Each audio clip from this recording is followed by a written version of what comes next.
Hello and happy Monday after Easter. I am sitting in the shed drinking from my magic St. Patrick's Day mug because I have today off of work, and so I thought I'd squeeze in a video today because I only did the one last week, unless you count my ASMR typing video, which was kind of fun, but because who does typing nowadays? I don't even really type, and I'm an author. But anyway, I thought I'd do some quick updates. So last week was Holy Week, and I sang in the choir for all of the Triduum services. I say services because one of them is not a mass. One of them is the Good Friday Veneration service, and the rest are masses, but they're not all masses. So yeah, I don't really like calling masses services because service is kind of a Protestant term and mass is the Catholic term, but I don't know what you say when you go to the Triduum and one of them is a service and the rest are masses. I don't know.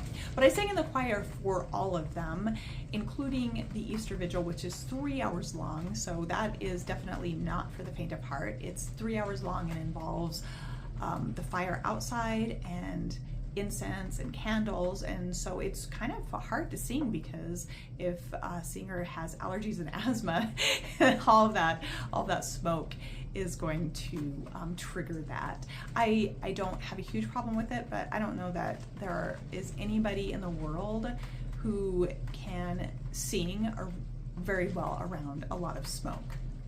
Anyway, I'm sure that like Sinead O'Connor smoked the entire time she sang, and she still managed to have a beautiful voice and perform beautifully up until she died. I don't know how she managed that because I find it difficult. But I wanted to say that I jumped over a big hurdle for me, and that was singing a solo a cappella at the Easter Vigil. There are 7 responsorials, and I ended up singing one of them. Usually a cantor doesn't want to sing all 7. Why would they? And because there's that, and plus the gospel acclamation makes for a lot of singing if you are the cantor. So they were split up amongst the brethren and sistren, and I ended up doing one, and I'm very proud of myself because I don't sing solo, and I don't sing well, and especially a solo a cappella. My first solo, when I'm singing a cappella, that was, when I initially said that I would do it, I was forgetting that we go a cappella on Good Friday, and the music doesn't start up again till after the Gloria at the Easter Vigil. And so yeah, I sang a cappella. I did it though, and the funny thing is that I wasn't even embarrassed or ashamed afterwards. I was just happy that I got up there and I did it, but I was so nervous, and I realized that the music stand is set up for all the people who are doing the cantering, and so it was a little bit too short for my height, and I couldn't really read the music that I had in front of me, and so I picked it up so I could see it. Obviously I didn't want to lose my place, and my hand was shaking so badly that the paper was rattling. I hope that paper rattling didn't echo through in the microphone, but I wasn't in the audience, so I don't know, and I don't care at this point. I made it through, and I loved doing so that was 3 masses and 1 service that I ended up singing in the choir, and I loved it. I joined the choir, I'm gonna say it was either August or September, I don't remember the exact date. So I have not been singing in the choir long, and I'm basically going through all the major feast days of the year, and they're all new to me, being in the choir. Most of the people who are in the choir have been there for a while, and so they aren't new to them. But to me, it's all new and exciting because I'm learning all the new songs, I'm learning the chants, I'm learning, like, for example, that I maybe never noticed before that Good Friday goes a cappella, and the a cappella lasts through part way through the Easter Vigil. I perhaps never even noticed that until I was in the choir. And so yeah, I'm learning, and it's exciting, and I love it. I'm glad that I'm in the choir. It's great. So that's my update as far as the Triduum Holy Week and getting through Holy Week. and only posting one video because I crashed on Sunday after the Sunday morning mass. I just came home and crashed. I ate and I crashed. I fell asleep, and then I read. I spent the day reading. And speaking of reading, we'll do an update on that. At this point in my life, I mostly read murder mysteries, and I love them. They were one of my favorites as a child, but I have historically been known to read anything. So I would be reading just genre books along with literary fiction or classics.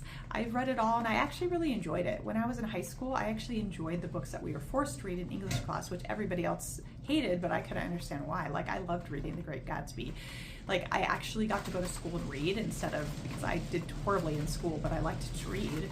And yeah, I loved the works that we had to do. And the nice thing about doing Shakespeare is that usually you got to act it out a little bit in class, and I thought that was fun too. You know, a lot of the students don't want to do that. They don't want to speak in front of their peers and do acting, but I thought that made it at least interesting instead of just being like school bored me to death, and I struggled and I didn't do well. But there were some fun parts of school, and that was one of them.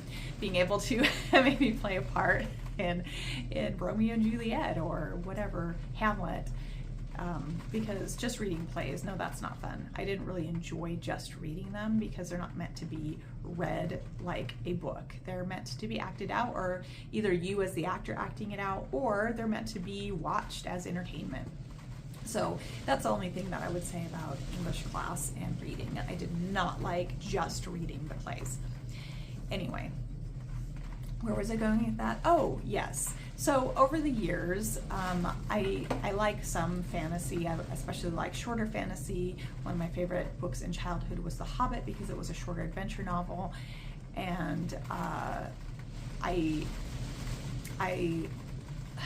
like biography. I like memoir. What else? Oh, history. I like a lot of social history. I like to read that. And I have read a lot of science fiction. But lately, I'm really just stuck on reading my murder mysteries, and I think that's probably why I switched to writing murder mysteries. And of course, I'm writing murder mystery ghost stories that take place in Roswell, New Mexico, and Roswell, New Mexico isn't just known for its aliens. It's also a very haunted town. There are very many haunted houses and buildings here, and I've heard so many stories. I've never heard that many stories. I mean, I'm sure that there are ghost stories everywhere in New Mexico because there are some really old places in New Mexico.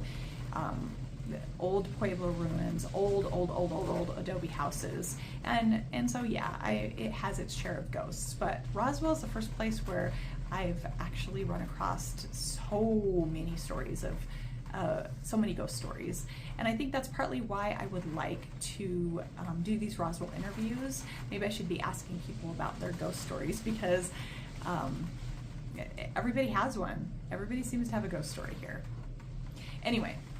But since they take place in Roswell, New Mexico, I'm doing these Roswell interviews, and I love that. I get the most views off of those, especially with the accordion player, but I think he already had a built-in audience, so that's almost kind of cheating, honestly, than just you're interviewing your average person. But even though my viewership stats are not very good, if you look at the viewership stats on my interviews, it's still higher than the rest of my videos. And that gets me to what else I want to talk about, and that is focus on my videos, because not only am I not very focused because I get bored really easily, and so I talk about all the things that interest me, like, of course, the accordion, and well, so there's Roswell, there's accordion, there's my books, which I actually don't talk about as much as I ought to, and Catholicism. So I end up talking about all these things and other topics that are just very peripherally related to those. Maybe I came across something that, well, like in Catholic apologetics, there's been a lot of the manosphere and a lot of Catholics. Well, I'm not going to say that they are very big in the manosphere world, but you do find that element there. But you definitely find a lot of talking about what it means to be in a traditional marriage, and so those worlds kind of converge. And so I have all of these I just have so many things to talk about, and it's really hard for me to focus, but I know that I need to. Why? Because how is the algorithm ever going to, the YouTube algorithm, how am I ever going to get promoted by that algorithm? How am I ever supposed to be seen? So I probably should have stuck. When I first started, I was using the AuthorTube tag, and I probably should have stuck with that, but I didn't like AuthorTube, and I'll tell you why I didn't like it. Because a lot of the videos were aimed at new authors, of which I am not a new author, even though I don't sell very well. So maybe I need to watch the Marketing 101 videos. I'm really bad at marketing. This whole video was my excuse for, I'm going to do social media and I'm going to market, and here I am on YouTube making videos and nobody watches them except for the people who want to watch my interviews of Roswell residents. Yeah, so I'm definitely not going to stop those. But for my other videos, for the other content that I do, I think that I need to focus a little bit more on my writing career, so that I can pick up an audience and get the algorithms, promoting me in one kind of, like AuthorTube, for example. I don't know.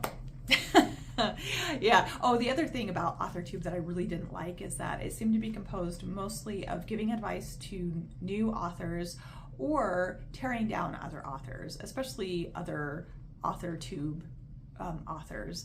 Why do I want to live in that kind of toxic world? I really don't.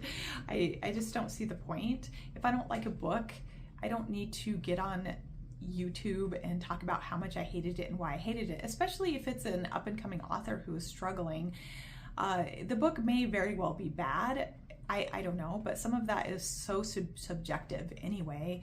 And there are objectively bad books, and there are just subjectively bad. Like, you don't like it because it's not to your taste, or because a person used too many adverbs, or they let the plot meander because that's how they like to write their plot, and you don't like that. Okay, so some of that is really subjective. Now, objectively, you can say that there's just no plot to this book, or the person can't write a complete sentence and they don't know how to spell, or whatever. I mean, there are objective reasons why a book can be very bad. But I just don't find it necessary for me to tear apart up-and-coming authors. It's just not useful. It's not useful to them. I mean, yeah, if you had the kind of relationship with them where you were critiquing or editing their books, then you could be that person that helped them, but publicly declaring them trash probably is going to just hit in the defense mechanisms in that person, and so I don't think it's helpful. Yeah, that's why I kind of dropped the AuthorTube right away, and I'm like, well, I'll just, whatever interests me, playing my accordion, Catholicism, those are two of my main talking points. But I should probably talk more about the writing process, and do some updates on my sequel, because Delivering Hope I published in December, and it hasn't sold very well, but like I said, I'm not very good at marketing. It is a ghost story murder mystery, it is a comedy, and it takes place in Roswell. So if that sounds like something you like, you should go ahead and buy it, because I always put the links in the description box, and I'm also always willing, if people leave me comments, to give away free ebooks. Of course, print books are a little bit harder for me to let go of, unless it's somebody that I really like and maybe they helped to inspire my book or helped me in some way. Yeah, I will give them a copy of the print, but yeah, those cost me a lot of money to purchase. So yeah, but in ebooks, I have the EPUB right there ready for you if you would like it. So all you'd have to do is give me your email address and I can send you the EPUB document, and you could read if you like ghost story murder mysteries. And the sequel, I looked at my data, I am 43,000 words in. I have missed some time here and there. Last week was very busy because I had extra choir practices and all the extra services, but I did have Good Friday off of work, so I spent Good Friday catching up on my weekly word count, which is 5,000 words. So I write 5,000 words a week. That doesn't sound like a lot until you've written for several months. If you are the type of author who wants to publish a book every month, it is not a lot. But if you want to write a book, a completed rough draft of a book, you will get it done in a few months if you write 5,000 words a week. I know this because I have written thousands upon thousands of words. And let's see, I published Order the Pentragon that way, writing 1,000 words a day. The Miniverse, I really didn't. It got interrupted because I moved to Roswell in the time that I was writing it, and I was working full-time and had a lot of editing jobs on top of another full-time job, and so that one didn't get published. That one took a while. So let's see, it was 2013, my first book. My second book was 2014. I had done a compilation of short stories for my second book to fill in the gap. And then I don't think I published The Miniverse till 2017. It might have even been the start of 2018, although I'm pretty sure I finished it in 2017. And then I published Order the Pentragon in 2021 and Delivering Hope in 2023. So if you look at the span of years, that's 10 years and there's 5 books, but it's not exactly every 2 years. I have to fudge a little bit with the numbers in order to make that true. It's just life, you know. If you have a family and you're working full time, it's really hard. And it makes it even harder because you can never give up your day job unless you spend the hours marketing. But I find it really difficult. Like I need at least a couple hours of sleep at night, you know, and like how much can I actually do? I don't know. It is the hard part about being a self-publisher. You are everything. You have to do everything. And that's not to say I did not try to get traditionally published. I did, but at the time, it's just the marketplace was already inundated by ebooks by the time I published in 2013. And before that, it was like agents were like freaking out because they were getting reams and reams of query letters, and they were publishing nothing, or very rarely even plucking out a query letter. And there were all kinds of editor, agent, bloggers who would give helpful advice on how to get their attention. And if you followed that advice, you might actually be asked for, you might have gotten a request for the first 3 chapters of your book and an outline or a synopsis of the book. And you were lucky though if it got even, they would request it if your query letter was good enough, but that doesn't mean they ever got around to actually reading it. And if they did get around to reading it, you might still not hear from them again because it didn't stand out to them immediately. And traditional publishing just was horrible when I started. Really, I had been homeschooling for years. I had been writing books. I had gone back to school to finish my degree. I had taken all kinds of writing classes, and I was just at a point in my life where I was done with school. I had 2 older kids. I had 2 younger kids too, but I had 2 older kids, and I really felt it was time to try to publish, and that's why I started sending out query letters at that time for Anna and the Dragon. And I also sent off, various short stories and poems to magazines. I tried that route as well and got roundly rejected with everything, but that's okay. That's part of life. And yeah, so my query letters, I got, a couple bites on my query letters, but they never came to anything. And so that's where it left it. I'm like, well, I'm just gonna self-publish because I'm a do-it-yourselfer, and when you are a self-publisher, you have to be a do-it-yourselfer. But the problem is that just because somebody is a do-it-yourselfer doesn't mean that they are really great at marketing, and that has really hindered my progress, unfortunately. Now I'm very attached to my Roswell series of with the ghost story murder mysteries with a delivery driver detective. I'm very attached to this series, and I want to publish one a year. That's my goal, and I'm going to try to make that a possibility even though I'm working full-time.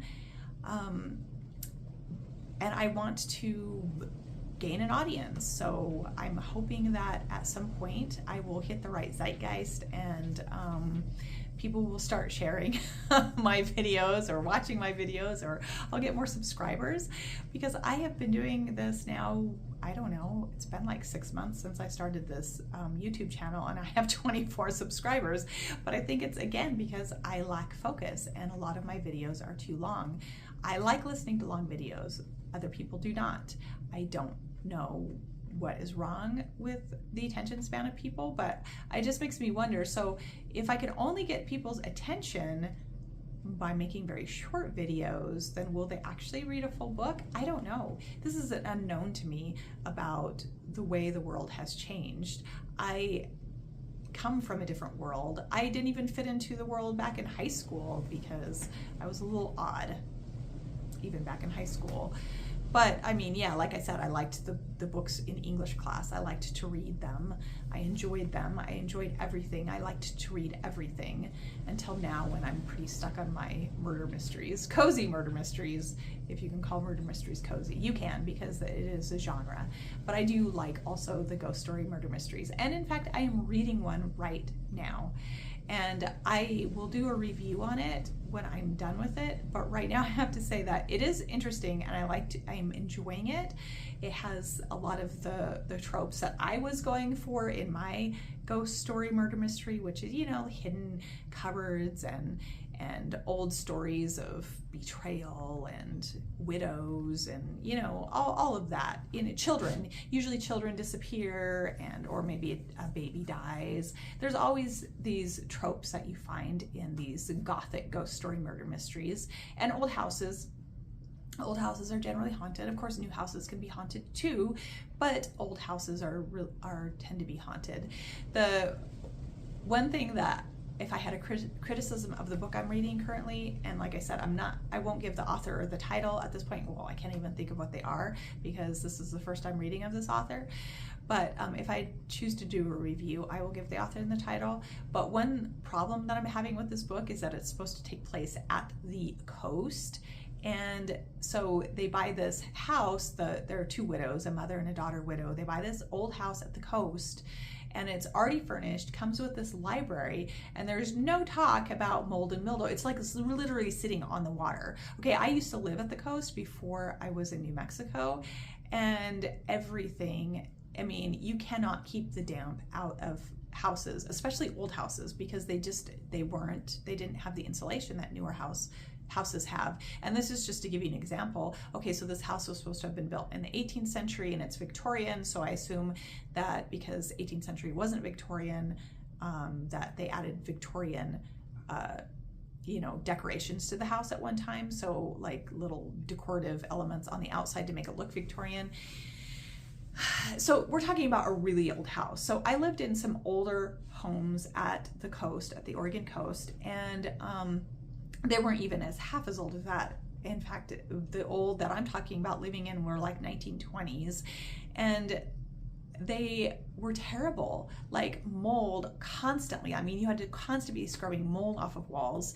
And when I was pregnant with my second child, because I couldn't wear some of the clothing in my closet, it mildewed while sitting just for a few months in the closet, and that those mildew stains just don't come out. And so I had to throw away a lot of my clothing items that I wasn't wearing, just simply because I lived in older homes that didn't have adequate heating and they didn't have adequate insulation, and they really just could not block that dampness. And that's what I find slightly unbelievable, is that they buy this house that's been abandoned basically because it's known for being haunted, and these two widows, they don't know anything about that because they're moving in from outside the town. But it's known for being haunted, so it's been sitting and they can't sell it, and if somebody lives there, they don't live there for very long before they leave. And yet it's entirely furnished and comes with this entire library, and there's no talk about these books like falling apart, being covered in mildew. and the furniture too, because the furniture is going to be covered in mildew. And like I said, you can't get rid of those stains, and that mildew happens in just a few months. So even if it had only been abandoned for like half a year, it would still be like covered in mold. And yeah, you can scrub the walls and you can paint the walls, but you can't just get it out of furniture and books. It's very destructive. So that could add to that sort of ghost story gothic feel of the book that I'm reading, but the author doesn't seem to realize that this is the reality of what it means to live at the coast. And if you have this library of books and the house has stood empty for a while, yeah, you're gonna probably want to like leave them out in the sun or something to like kill the mildew in the books. But sometimes, like I said, you can't get that out, and so I even have thrown away a lot of books over the years for that reason. That is a huge criticism of that setting, and maybe the person just has never lived at the coast, so they don't recognize this, or maybe they just go for holidays, and if you go to a holiday cottage, yeah, they're gonna clean it up and they're gonna bleach your sheets and all of that, and so you're not going to see that. You're not going to be inundated by the smells of decay like you would have in an old home that's literally sitting on the water. It's kind of hard to maintain, honestly. If I ever had a house at the ocean again, I don't know. I think I would want a new home, a home that had good insulation, good heating, and probably if I was wealthy, I would hire a caretaker to come in and care for it, like turn on the heat during the winter so that you can just like dry it out and, you know, open the windows, scrub things down. I think that would probably be good. And maybe the house has had a caretaker. I don't know. The author of this book did not bring that up. Anyway, so, you know, suspension of disbelief is something, but sometimes people just don't really buy it, even if they can suspend their disbelief. Only because I've been in that environment. Yes, I was in that environment for long enough to know, like, I recognize the smell, like you're hit with it instantly, and walking in these old buildings and old houses at the coast, just this like smell of damp and mustiness hanging in the air all the time. It's always there, you can't get rid of it. And you get used to it and you don't smell it anymore until you leave, and then you come back and then you're like, oh yes, I recognize that smell. Anyway, actually that happens to old dwellings here in New Mexico too. Yeah, if you have an old building and it's not insulated, you can have mold and mildew and mustiness, and you have to deal with it. It's just the breaks of old houses, old buildings that are just left to go to rack and ruin. And those kind of settings make for really good ghost stories. So take advantage of it. Don't make it try to look too pretty and too wonderful in your Victorian house that's supposed to be haunted, because it is going to aid the mood of the book if everything is sort of going to rack and ruin. And your widows might even wonder, why are we here? Why, you ask, why? Anyway. I am going to go try to knock out at least 1,000 words. Since I have today off, maybe I'll get 2,000 words written. And like I said, it's just 5,000 a week. I'm not going to try to get ahead of that because, you know, I'm going to be working the rest of the week and I have to catch up at work because having days off means you have to play catch up, right? I love days off, but that's the reality. You have to play catch up. Anyway, so I'm going to aim for my typical 5,000, and I'm going to try to get 2,000 written today. That way, maybe I'll have a free day, you know, later this week. That'll be nice because I don't give myself free days. Oh, by the way, speaking of updates, I did give myself a free day from even the accordion yesterday because I thought that if I'm going to learn an instrument at this time of my life, when I'm this old, that I really have to play at least an hour a day. So I have to play 7 hours a week or else, but I really don't. You know, if I want to continue loving the instrument, I should probably just say, I can take an hour off. I can take a day off. I can give myself that time. And I did yesterday. I really needed it. I needed a break. I slept a lot. I read a lot. eventually I went out for a walk, but it was so windy that I waited till kind of late because that wind will die down in the evening usually, thankfully. And we will get peace and rest in Roswell, New Mexico. That's what I should call this video. Peace and rest in New Mexico. No, I don't know that anybody will watch a video that's called Peace and Rest. Anyway, that's all I have to say, and I'm gonna go get some writing done.